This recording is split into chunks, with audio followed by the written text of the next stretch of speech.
Hello everybody and welcome to another Premodern video. Today we're going to be playing in the championship, the Magic Online Championships, which is a quarterly event that happens in the cycle organized by the Magic Online Society.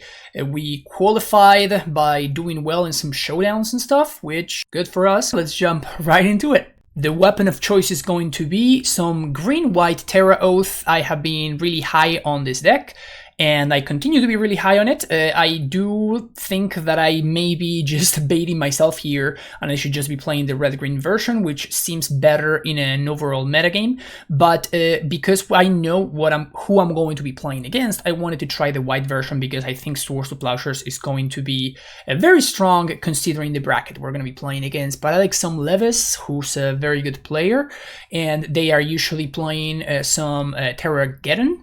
And obviously, Swords to Plowshares is going to be much better against Terrageddon than Pyroclasm. So we're going to be trying this deck, which I have talked about at length. You can check out previous videos of mine if you want me to do an in-depth deck. But some changes that I have been making, like adding more Curse Totems or adding more Call of the Herds, have been because I wanted to make sure that I'm ready against the decks that I expect to face. Namely, stuff like Terrageddon. I'm going to be playing in the future. If I do win round one, I think I'm getting paired against Stanley. So that's why you see full three copies of Curse Totem, because Stanley is very likely going to be on Madness.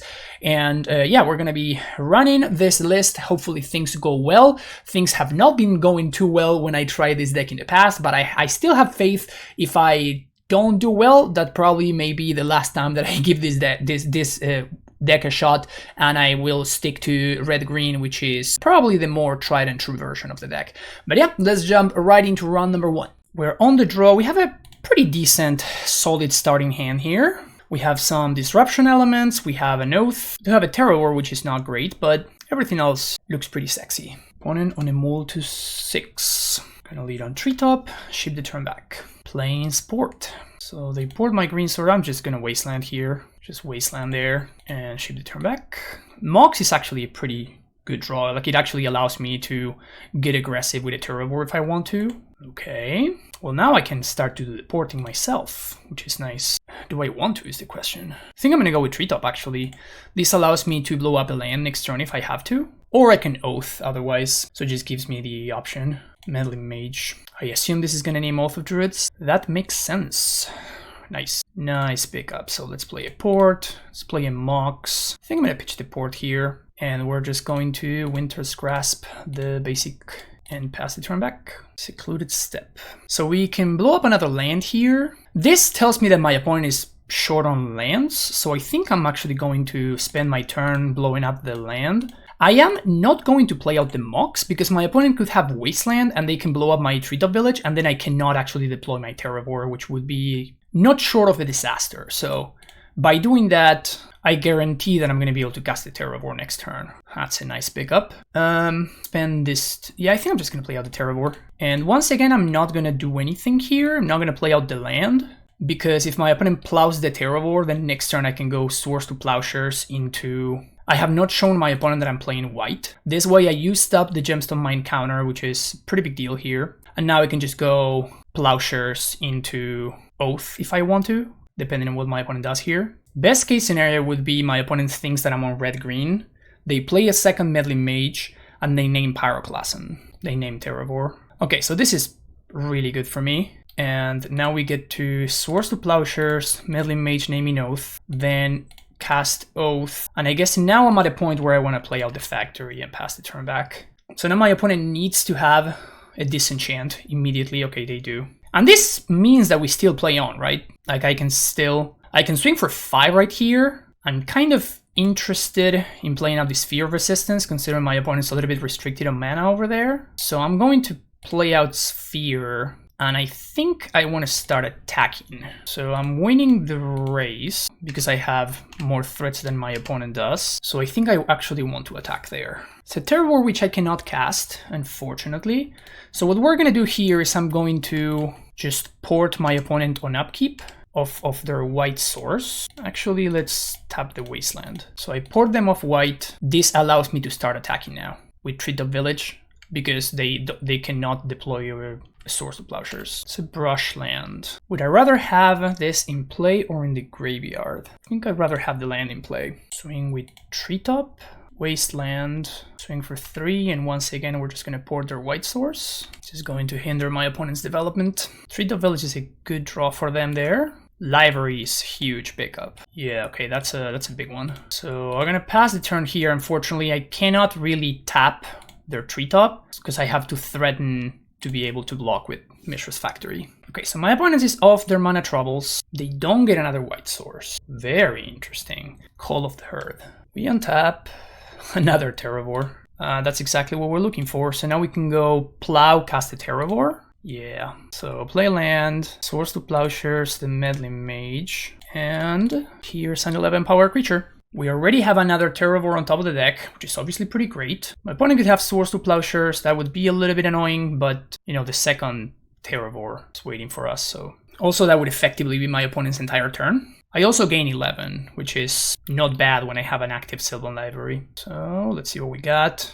Ooh, we can play the Oath. Yeah, actually I like that better. So we can put Terravore on top and just pay 4. And now we play port, play the Oath. And now we upkeep, tap the white source. I guess I'm not blocking this Elephant because that would stop my Oath of Druids, so I should have actually left double port so that I can tap the Treetop. We still have the Factory, so I can just trade with the Treetop if I want to. So it's still fine, but that's a little bit of a misstep. Like, I'd much rather tap the Treetop Village than have to trade my Factory for it.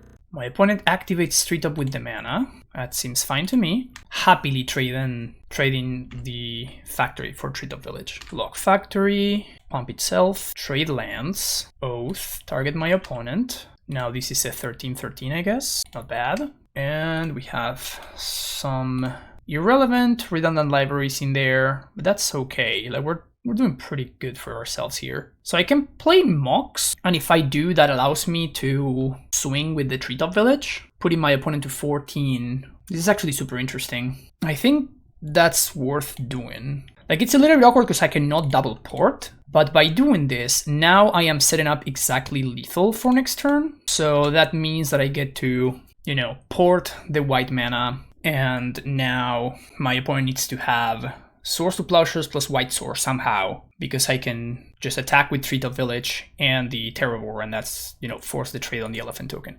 Okay, cool. That worked out great. So we want Naturalize, Seal of Cleansing, Revelation. We're on the draw, so I'm not super high on Spheres of Resistance. I guess Aura of Silence is kind of nice when we're going to be a little bit restricted on mana. Furnace is an interesting one. I don't think I want Crumble. That's a little bit too narrow. Don't think I want Furnace either. I kind of want some number of Call of the Herd, though. I don't know if the full 4 copies, but I want some number of them. The problem is all of my cards are just amazing. Maybe I can just cut down on a Seal of Cleansing to bring in a couple of Call of the Herd. Ray of Revelation is definitely great. So is Aura. Source to Plowshares also great. I do want Mox Diamond when my opponent's most likely playing Armageddon. I love Library, love Source to Plowshares. Man, too many good cards. What a problem to have. Yeah, I guess only a singleton Call of the Herd. I don't think I have enough room for more. Like, I wish I'd played more copies, maybe 2 or 3, but I think that maybe I can do this because I'm on the draw. Call of the Herd seems a little bit better at catching up, while Winter's Grasp seems better when I'm on the play. Yeah, let's actually I do like that a lot. So we're only going down to 6 LD spells, and then when we're on the play, we can side out some Call of the Herds and bring back the Winter's Grasps. This hand looks pretty good. Keep this. Turn 2, Library. Turn 3, hopefully blow up your land. Worst case scenario, we get a 3-3. Not bad. And I do like that our land is Wasteland proof. Play our basic, pass the turn. There's an argument there for actually playing out the Wasteland, because by playing out the Wasteland, I play around my opponent's board. Hey, look at that. Sphere. Really? Very interesting. That's funny. Like, I cut my spheres and my opponent brought in theirs. I think one of us is probably wrong. I don't know who it is. I don't know who it is, but I would have to bet that one of us is wrong. Okay, untap. This is actually kind of nice. So I don't want to be wastelanding myself, I don't think. But I think I want to keep the shuffle. So I'm going to go ahead and fetch for Forest here. And my opponent's going to get the first look at Sylvan Library, which puts them at a pretty big advantage. But I mean, my hand is pretty stacked as is, so I don't really need anything, I don't think. Opponent very smartly immediately draws 8. Pays 8, I mean. That's 100% the move under the current circumstances. Hopefully no disenchant. Ugh, Ray of Revelation, worst case scenario. Now they wasteland. Woof. Okay. So I guess this turn we're just going to port. Just gonna port the Yavimaya Coast, I guess. It gives my opponent white mana, but it still restricts them from casting Meddling Mage, and it forces them to use up their Gemstone Mines. I don't think I want to start blowing up lands. I think I'm going to start by playing out some elephants. Yeah, okay, so this is pretty good for me, I think. This puts my opponent in a situation where these Gemstone Mines are gonna be super costly for them. My opponent can, you know, they could have next leveled me and now they actually can deploy their own oath. That would be kind of sick, actually. If they play their own Oath of Druids here. Okay, they have their own Terror. We can just, I guess, plow that and swing. I mean, this is happening, right? So we have to Source to Plowshares the guy. We continue attacking. And now we get to port the Treetop Village. Actually, I want to port the Yavimaya Coast still. Restrict their access to blue mana. Limit them to only having access to Gemstone Money. If my opponent wants to attack with the Treetop, I'm really happy about this because that allows my Elephant to get through. Opponent fetches. Pretty good spot for them there. Call of the Herd of their own. Good pickup. Oh, never mind. They have Ray of Revelation. So I think we just trade here. Just trade, and I guess we can flashback. Like, I don't think, like, if my opponent wants to flashback to spend their turn flashing back, that's fine with me. That destroys their Gemstone Mines. Okay, they found the Terravor. We do have some of those as well. Nice pickup. Very nice pickup. I think we deploy our own Terravor here. And I guess I do blow up the Treetop Village. And here we're just gonna fetch and tap the white source. It's possible my opponent has found some Source to Plowshares by now, which looks like they did. But I mean, if they attack, they're putting themselves at a pretty tough spot, actually. I guess they can deploy a Meddling Mage, naming Terravor. But then if I find my own Source to Plowshares, I put them in a really bad spot. So this is a super interesting spot right here. Very, very interesting. Okay, opponent does attack. That's fine, we take it. Not a bad pickup at all. Swing. Yeah, I think I'm going to play Terravor. And then once again, tap their white source on upkeep. Okay, so they didn't have Source to Plowshares there. I'm putting in a lot of pressure on them here. Opponent very much hurting by their Gemstone Mines. We're punishing them super hard for playing Gemstone Mine. Effectively getting some free Winter's Grasps of value. Okay, Wasteland's gonna get rid of the port, I guess? Oh, second Terravor. Oh, wait, what? Oh, flashback call? Yeah, that one's okay. Nice pickup. So now we go 1, 2, 3, 4. I guess we're going to Winter's Grasps the white source. Play a factory. And I guess we just swing here. Oh, one thing we get to do actually is we just get to deploy our library. Because if my opponent spends their turn using Ray of Revelation, we just win. So that's great. Swing here with both. Opponent needs to block to trade with both. They don't have any options. And now we are going to play library. So I guess I couldn't have helped it. So I Winter's Grasp, so I needed all 3 green mana, so I couldn't have worked this in a way that doesn't take a point. So this could be a problem if my opponent goes land Terravor. Okay, if that's the best thing they can do, now they wasteland my factory, and now we can go Call of the Herd, tap your land, and effectively lock the game up. They don't have a land in the top 3, and they can't pay with library. Oh, they do have a land, never mind.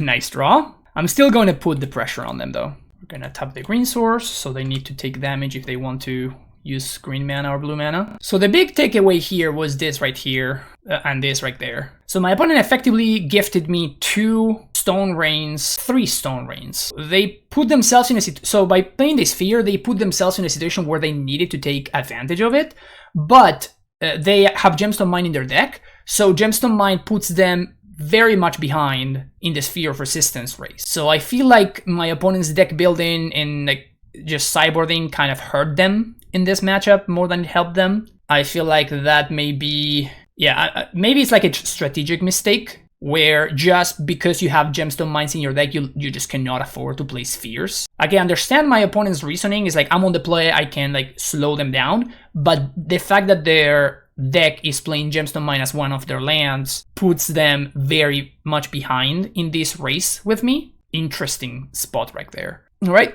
Little elephant, do your thing. Get in there. Gonna flashback Call of the Herd. We play a land. And my opponent here can wasteland my port. Yeah, they kind of have to. Like, they're between a rock and a hard place. Because now at least they're going to have access to 1 green mana this turn. But like, with this mana situation, I don't think they're going to be able to beat both of my elephant tokens. Unless they're playing specifically Powder Keg. Which I did not play around, but I also don't think my opponent has. Call of the Herd of their own is not enough. Play this, and swing for 6. Alright, cool! On to round number 2. Here we go. Round number 2 against the one and only Cyberpunker. I think we want to keep this hand. Unfortunately, Stan likes to play Wasteland, which is pretty bad in the face of this Treetop Village right here. But I think it's still worth playing here. Okay. Hopefully, I guess even if he does have a Wasteland, it's still not that big of a deal, honestly. Mongrel. Okay, I can beat that one. Question is whether I'm playing around... That's a good draw. Because that's something I get to play that I can run into days. That's pretty good. Ha, there we go. So now he does do that. That opens me up to now play the Oath next turn. And I can play the Oath. I'm probably going to be playing into another days, but I can at least blow up the Abimaya Coast, which is pretty nice. So we play around Counterspell. If he taps out of Counterspell mana, then obviously I'm just going to... Yeah, so now we can just play through days very nicely. So let's play out... This is interesting because like this green source is actually pretty decent here. So I want to play this Oath. Question is which one of these lands to play. I guess I'm going to play Factory. And now we get to play the Oath. And now after the Oath has resolved, we blow up the green source. Playing around days pretty nicely. And we're looking to be in pretty decent shape here. We really need to dodge Wonder. But as long as we dodge Wonder, we should be in really good shape. He's also not pumping Mongrel, which basically guarantees that he doesn't have like Squeeze and Root Wallace and stuff. That's a beefy Terravore. Actually, it's not that beefy, just a 4/4. So we get to use Port here. I'm gonna Port. This means that we're gonna be taking another hit, but this kind of forces Stan to use Wasteland, because otherwise we just Port the blue source and we get him. And now we're holding back 2 blockers, which is pretty nice. Also, my Terravore is now a 6/6. We're going to be triggering Oath again next turn. Oh, he's playing white. Okay, it's just concedes. He should definitely not have shown me the Flooded Strand. So now I know that I have to play around Source to Plowshares. It's kind of a really big deal. So we love Furnace, we love Curse Totem, and I guess just a single turn Ray of Revelation. And we're going to be on the draw, so I'm going to cut the Winter's Grasp and maybe 1 library. Would I rather have the library or extra Thermocards? I think I'd rather have the 4th library, actually. I do like Sphere a lot, I do like Oath a lot. Curse Totem is fantastic. Yeah, I think I like this. Let's go with this. Also, he has not seen that I'm playing white, which can potentially be a pretty big deal. Now he's obviously going to figure it out, but turn 1 Flooded Strand, and I answer back with a Windswept Heath. So nobody's wastelanding anybody. There's an island. Let's see if he decides to drop a creature here. He does. No, he doesn't. Survival. Okay, so I'm gonna fetch right now. And then we can Oath. If I Oath, I run into Daze, which I'm not super stoked about. So I guess what I can do is I can just Port. I do have to be mindful of Gilded Drake, which is kind of annoying. So tap the blue source, send the turn back. It's an interesting draw. I think we just Wasteland here. The question is, do I run into Daze or not? He goes for Squee. Okay, we're gonna send the turn back. And we're gonna once again tap the blue source. He can just get value from survival otherwise, so he is very smartly playing around Oath of Druids here, which is obviously a very good play for him. He does go for the Waterfront Bouncer. Another island. So now we get to blow up the green source, which I'm pretty interested in doing. So let's Thermokarst. We're playing into Daze, but we're gonna be playing into Daze eventually anyway. Yeah, so he does have it. So this is effectively the same as just tapping him out for the turn. We have the basic planes now, so that we can get rid of this Waterfront Bouncer. Oh, he shuffles. Interesting. Goes for a white source. Meddling Mage. Let's see what he names. Oath of Druids, probably. Yeah, he does name Oath. So he swings with Waterfront. Let's see what we draw. Another Windswept Heath is not good. So let's go for Thermokarst, the green source. And I guess I'm gonna plow right now to not run into a potential counterspell. He gets back the Squee. Found the green source. Unfortunate. We can use Mistress Factory here, though. We are at 17. Curse Totem is a very good draw. He may have Uktabi, though. I'm honestly not sure whether he plays Uktabi or not. Okay. So I think this means that he has Swords to Plowshares for the Mistress Factory, which is fine. That means he's not trading with with a Terravor. So that part is cool at least. That's nice. All right, so we're going to double port, and I'm gonna port both blue sources. I'm gonna port both islands so that he can't actually just get free value here. He's got another one. Once again, play around counterspell. Oh, he's just tapping out. So now we just get to play around days. Factory is nice. Plow, Meddling Mage, cast Oath. And now pass the turn. We know 2 of the cards in my opponent's hand, the Squee and the Rootwalla. I think I'll take 2, and then I can just tap, I guess, the white source on the end step. We get an Oath trigger. Got a nice and beefy 13-13. Literally the worst possible draw. So now he can go get Gilded Drake, which is kind of a problem. There comes Rootwalla. Maybe I should have attacked, honestly. Yeah, he does have the Drake. Oh, I misclicked there. Meant to tap his mana. Careful Study, Daze and Squee. Yeah, definitely would have been relevant. Gonna be a little bit punished for that little misclick. I meant to tap the white source and the blue source. It is what it is. Cards Wasteland and Rootwalla has another Wasteland. Okay. I'm gonna do some creature swap here. At least they can't have the combo going on with Bouncer and Drake. Let's see if opponent's gonna serve. Looks like no. Now we are just tapping their things, because why not? So 2 cards in hand. We don't know what they are. Untap. Trigger Oath. Say yes. Get another beefy Terravor.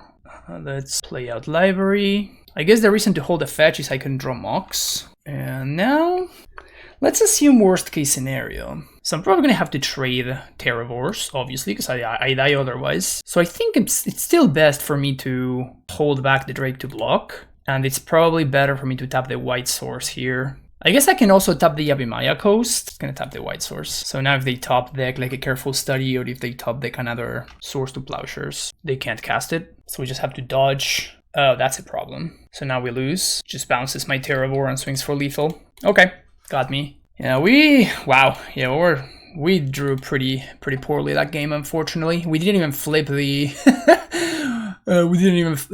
flip the Ray of Revelation of the Oath. Unlucky. Okay, now we're on the play. I think I want a Thermokarst over Mox number 4, and I want everything else. On the play, pretty good draw. So let's keep this, and we're going to just turn 1 Oath, Mox, Peach Tree Top, turn 1 Oath of Druids. So now he's gonna have to play around this for the remainder of the game, at least until he finds an answer. And then I can just start dropping spheres. Or that. That's probably better. He can daze this, which would be annoying, but Wasteland. Pretty good for me. I already have a library in play. Another Oath. Don't love that. No land is brutal. Not finding a land in the 28 land deck is super brutal. Wow.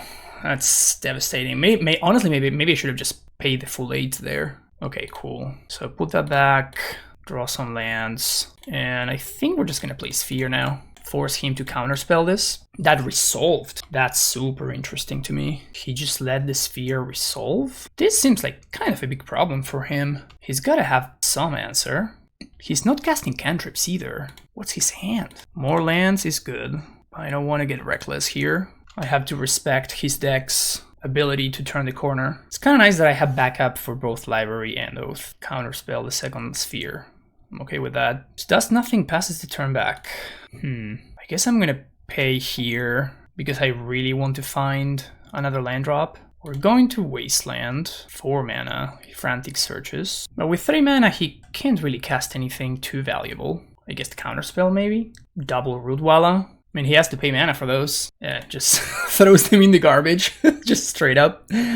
Bye, Rootwallas. Do I want to attack? I kind of do. If he wants to naturalize my Mirror's Factory, I think I'm okay with that. So he can spend his turn naturalizing Oath, but then I just untap next turn and just play another one. So that seems kind of fine for me. Careful Study. This Sphere is just doing so much work. Now if I find an untapped green source, I just get to Thermokarst the white source. Put him in a pretty complicated spot. He can technically daze me, but probably playing into it. No such luck. So I'll have to be content with swinging for 3. So let's pump, get in there for 3. Unfortunately, I don't think I can afford to pay some more. Really want to find a fetch land. If I find the fetch land, I'm going to feel like I'm in pretty good shape. Treva's Ruins Island were the discards. So he's flooded?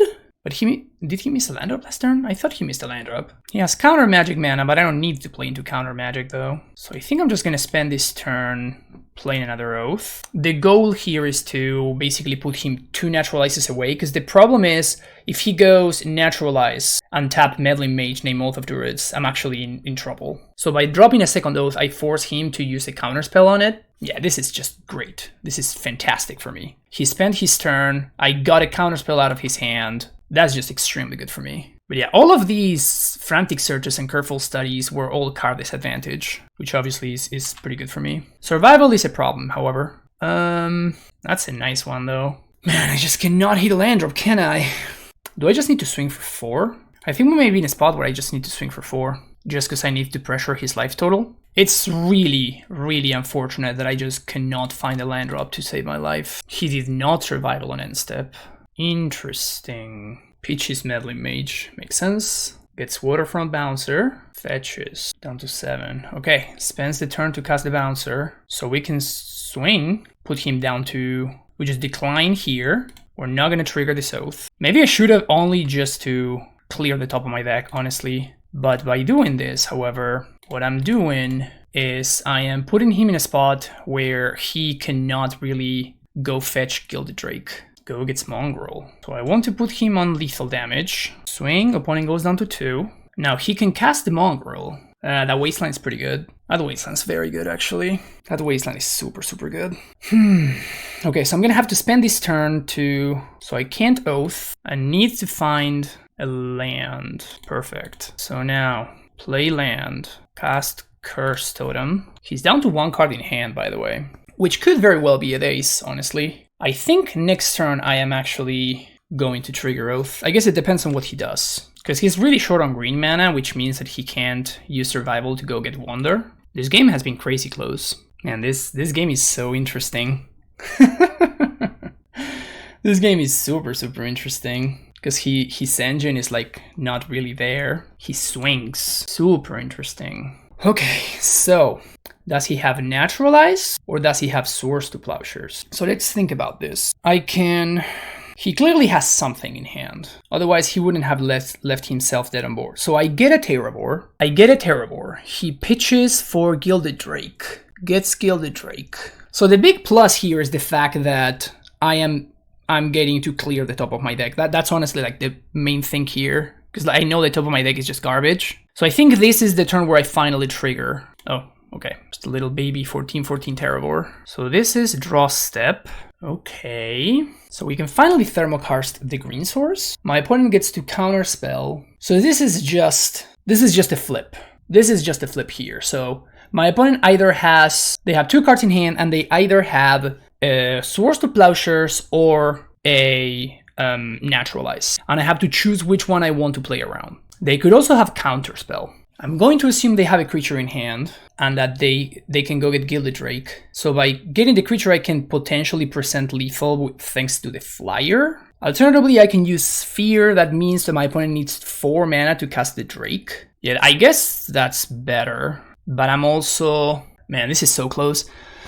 Because like if I cast Sphere... That means I don't get the Brushland. Yeah, okay, I think the line is to tap the white source. I think the line is to stay on my draw step, tap the white source, and get in there with the Mishra's Factory. So that means I want to draw the Brushland. So we're going to tap the white source. And the reason for doing this is if my opponent has Naturalized, that means that they cannot go search for Gilded Drake this turn. When it floats white, I go onto my main phase. Swords to Plowshares, their own Wild Mongrel. Very neat play. So now we get in there for 2 with the factory. The goal here is to put my opponent in a spot where I can present lethal. And now my opponent can go discard whatever creature they have and cast the Gilded Drake. But then the Gilded Drake actually swings for lethal. Wow, what a crazy match! What a crazy match. Man, every match against Stan is always so great. That was tight! That was a tight match. Here we are for the finals. This hand looks decent enough. We can do some stuff with this. We have some Sphere action, we have some Port action, we also have some Thermokarst action. This is not bad at all. We don't know what my opponent's up to. but this hand is probably going to be fine against a plethora of decks. Probably going to be leading on Windswept Heath because of the potential for Wasteland. Opponent on a Multi-6. Karplusan Forest into Mog Fantastic. Can I get a Mox? Am I Wasteland in here? I guess I do want to Wasteland. So this is probably Goblins, I'd assume. But the fact that my opponent led on Karplusan Forest tells me exactly. It tells me that they're definitely struggling in the mana department, because if you have a mountain, you definitely want to be leading on that. So now we get to play around this port very nicely, which is cool. Okay, they found the red source. They played Pile Driver. Okay, so this Sphere of Resistance is not going to do much. Hopefully we find an Oath. Okay, that'll play. We can take 4 and use Port to tap my opponent's Port. What that does is it effectively time walks them. And then next turn I can Plow plus Sphere. So I think that's cool for me. And here we're going to tap the Port as opposed to the red source, because we want to prevent my opponent from being able to port me back. They can tap my port here, but obviously that doesn't do anything. Now we port the port. So this now allows me to, next turn we go fetch a white source, and then we get to plow the Pile Driver, and we get to replay the same turn. Ah, they drew another port. That's pretty brutal actually. Well, does it do anything though? Okay, they get my green source. This backfired a little bit, I think. The second port is pretty backbreaking. So much better than a Wasteland, right? If my opponent had Wastelanded me, now they effectively did my work for me. But now because it's port, they're actually going to have a lot of access to mana next turn. Yuck. That's very annoying. Also, now I get super punished for fetching a plains because my opponent can just start to continuously tap my green sources. I definitely have to get rid of this Pile Driver though. That's not really a question. Like I need to, I can afford to take that much damage. Opponent serves, gets a trigger. I'm just gonna plow the Pile Driver. Take 1, another Fantastic. Opponent gets to now tap my green source. Makes sense. We get to do something interesting here though, because we can go Sphere plus Wasteland. Take 2. Yeah, I think that makes sense. So play Sphere. Wasteland the port, would take 2, down to a virtual 7. Then my opponent spends their turn porting me. I have access to Factory, that should slow down my opponent's onslaught. We're still at 7. Opponent can't really do much. That's a nice pickup actually. So now we Wasteland the port, we port them on upkeep, we're at a virtual 5. But then we get to play down the Factory, and that should put us in good shape. They drew the port. That's a nice pickup. So this finally answers both of the creatures. We are at 3 though, which is obviously a pretty low life total. On the plus side, now we can start to chip away with Factory while tapping my opponent's port. Oh, another Fanatic. Okay, so down to 2, I guess. What? There's no way they allow me to trigger, right? They do. Well, that's a bit of a misstep, I think.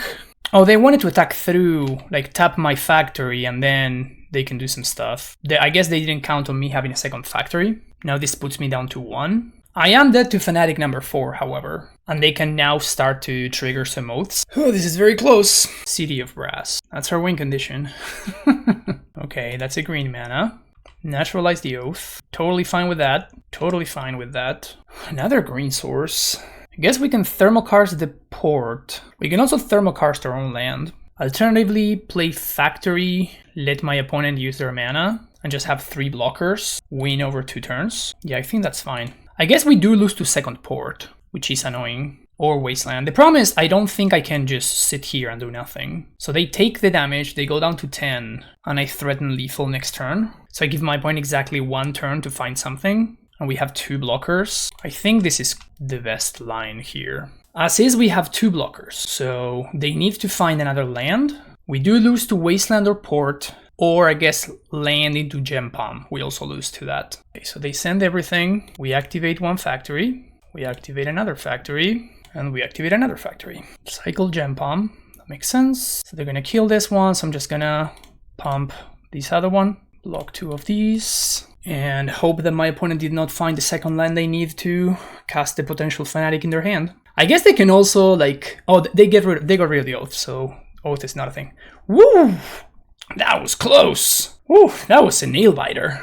Damn, awesome. Okay, so game 2. Cut all of these spheres, bring in all of these Calls of the Herd, and I guess I want Suran Orbs. That's funny. That's Sphere Resistance is kind of like the worst possible card to have against Goblins, but in that particular game, it ended up doing a pretty nice amount of work. So let's get rid of one Sylvan Library.